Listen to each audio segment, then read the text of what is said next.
Sir, अगर आपको ऐतराज है तो आप दूसरा ऑटो ले सकते हैं, लेकिन मैं उन्हें जरूर बिठाऊंगा। ऑटो ड्राइवर की ये बात सुनकर अभिषेक मेहता का चेहरा गुस्से से तमतमा उठा। अभिषेक शहर की एक बड़ी मल्टीनेशनल कंपनी का रीजनल डायरेक्टर था। महंगी कार, शानदार बंगला, ऊंचा पद, सब कुछ था उसके पास। लेकिन उस सुबह किस्मत जैसे उससे मजाक कर रही थी। जैसे ही वो ऑफिस जाने के लिए घर से निकला, देखा कार का टायर पंक्चर था। आज ही होना था ये सब, उसने झुंझलाते हुए कहा। वैसे भी वो पहले ही देर से निकला था। सुबह 11 बजे बोर्ड मीटिंग थी, जिसमें कंपनी के हेड ऑफिस से बड़े अधिकारी आने वाले थे। मजबूरी में वो सोसाइटी के गेट पर आकर खड़ा हो गया और टैक्सी बुक करने लगा।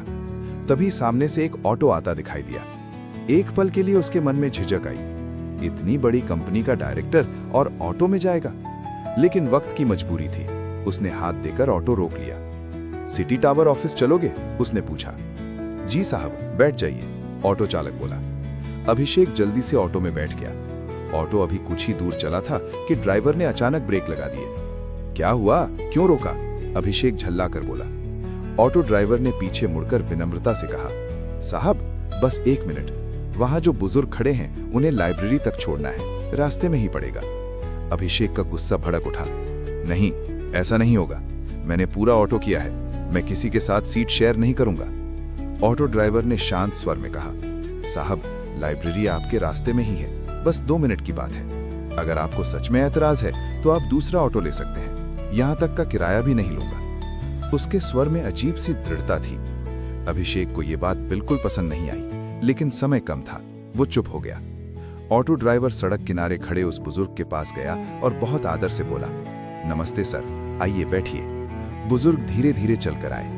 उनके चेहरे पर सादगी और गरिमा थी। एक पल के लिए अभिषेक के मन में आया कि उन्हें अपनी सीट पर बैठा दे, लेकिन फिर उसने सोचा, पता नहीं कौन होंगे, और वो चुपचाप बैठा रहा। कुछ ही देर में ऑटो सिटी लाइब्रेरी के सामने रुक गया। बुजुर्ग उतर गए। ऑटो ड्राइवर ने उनके पैर छुए और मुस्कुरा कर बोला, सर दोपहर 2 बजे यहीं आ जाऊंगा। बुजुर्ग ने स्नेह से उसके सिर पर हाथ रख दिया। खुश रहो बेटा। ऑटो आगे बढ़ गया। अभिषेक से रहा नहीं गया। कौन थे वो? उसने पूछा। ऑटो ड्राइवर की आंखों में सम्मान चमक उठा।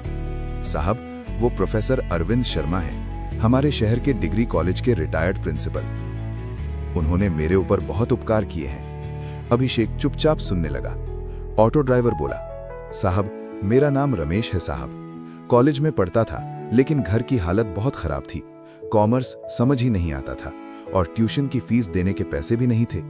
तब सर ने मुझे 2 साल तक मुफ्त में पढ़ाया। उनकी वजह से मैं बीकॉम में 82% से पास हुआ। उसकी आवाज गर्व से भर गई। अब मैं बैंक की तैयारी कर रहा हूँ, सुबह शाम ऑटो चलाता हूँ। अभिषेक ने पूछा, और रोज उन्हें छोड़ते हो? रमेश मुस्कुराया। हाँ साहब, रोज सुबह 10 बजे लाइब्रेरी और दोपहर 2 बजे वापस घर। सर कहते हैं कि मैं खुद चला जाऊंगा, लेकिन मेरा मन नहीं मानता। मैं उनसे कहता हूँ, सर ये मेरी गुरु दक्षिणा है। रमेश की आंखें नम हो गई। साहब, माँ बाप और गुरु का कर्ज कभी नहीं उतर सकता। रमेश के ये शब्द अभिषेक के दिल में तीर की तरह चुभ गए। उसका दिमाग अचानक 20 साल पीछे चला गया। वो भी इसी कॉलेज का छात्र था और प्रोफेसर अरविंद शर्मा उसके भी फेवरेट टीचर थे। एमएससी में एडमिशन लेना चाहता था, लेकिन तभी उसके पिता को हार्ट अटैक आ गया। हॉस्पिटल के चक्कर लगाते लगाते एडमिशन की आखिरी तारीख निकल गई। तब प्रोफेसर शर्मा ही थे जिन्होंने कॉलेज मैनेजमेंट से बात करके स्पेशल केस में उसका एडमिशन करवाया था। अगर उस दिन वो मदद ना करते तो शायद उसकी जिंदगी की दिशा ही बदल जाती। और आज वही इंसान उसके सामने खड़ा था, लेकिन उसने उन्हें पहचानने की कोशिश भी नहीं की। ऑटो ऑफिस के सामने रुक गया। अभिषेक उतरते समय कुछ पल खामोश खड़ा रहा। उसे लगा जैसे उसकी ऊंची कुर्सी, बड़ा पद और महंगा सूट सब बहुत छोटा हो गया है। उसकी अंतरात्मा पूछ रही थी, तुम दोनों में बड़ा कौन है? वो ऑटो ड्राइवर जो अपनी कमाई से ऊपर उठकर अपने गुरु का सम्मान कर रहा है, या वो खुद जो अपने गुरु को पहचान तक न पाया? उस दिन पहली बार अभिषेक को महसूस हुआ, असली ऊंचाई पद से नहीं, संस्कार से मिलती है।